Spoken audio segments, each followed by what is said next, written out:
ओम नमो भगवते वासुदेवाय। नमस्कार दोस्तों, मैं करुणा और जगत जननी की कृपा यूट्यूब परिवार में आप सभी का स्वागत करती हूँ।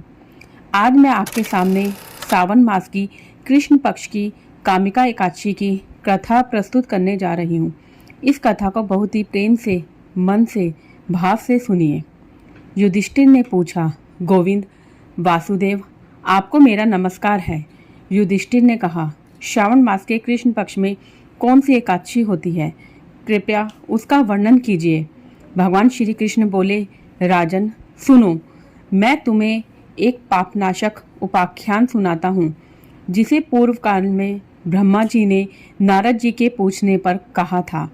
नारद जी ने प्रश्न किया, हे भगवान, हे कमलासन, मैं आपसे यह सुनना चाहता हूँ कि सावन मास के कृष्ण पक्ष में जो एकादशी होती है उसका क्या नाम है, उसके देवता कौन है तथा उससे कौन सा पुण्य होता है। प्रभु, यह सब बताइए। ब्रह्मा जी ने कहा, नारद सुनो, मैं संपूर्ण लोगों के हित की इच्छा से तुम्हारे प्रश्न का उत्तर दे रहा हूँ। सावन मास में जो कृष्ण पक्ष की एकादशी होती है उसका नाम कामिका है। उसके समरण मास से वाजपेय यज्ञ का फल मिलता है। उस दिन श्रीधर, हरि, विष्णु, माधव और मधुसूदन आदि नामों से भगवान का पूजन करना चाहिए।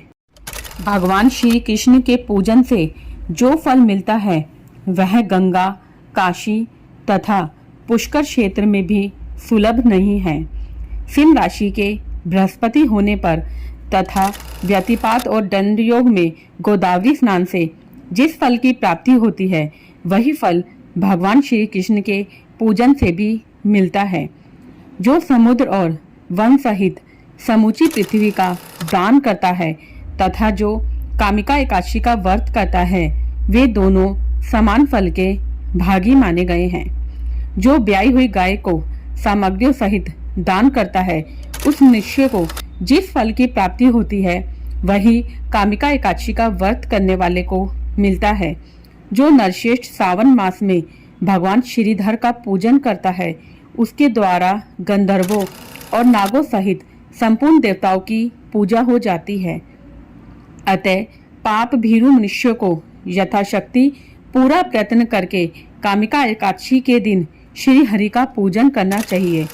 जो पाप रूपी पंख से भरे हुए संसार समुद्र में डूब रहे हैं, उनका उद्धार करने के लिए कामिका एकादशी का व्रत सबसे उत्तम है।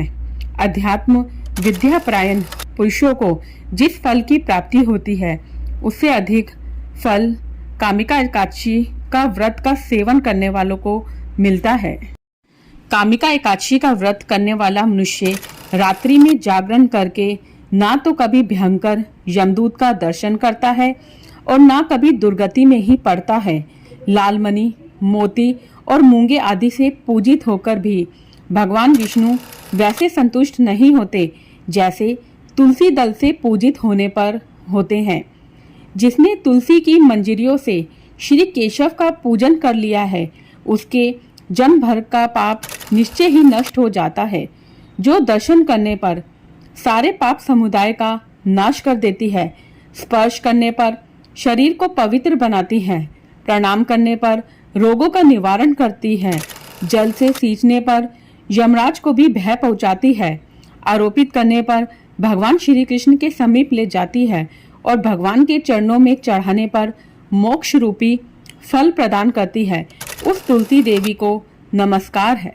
जो मनुष्य एकादशी को दिन रात दीपदान करता है, उसके पुण्य की संख्या चित्रगुप्त भी नहीं जानते।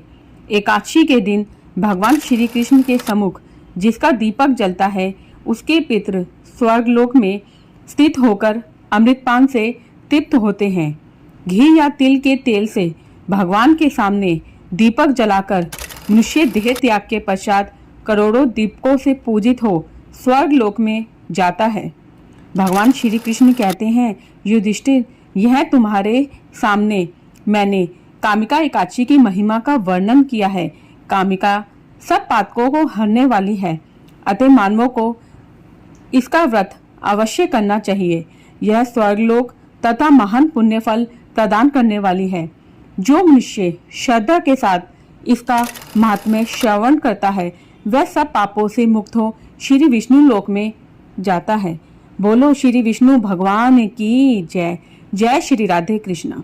जगत जननी की कृपा आप सभी पर बरसती रहे।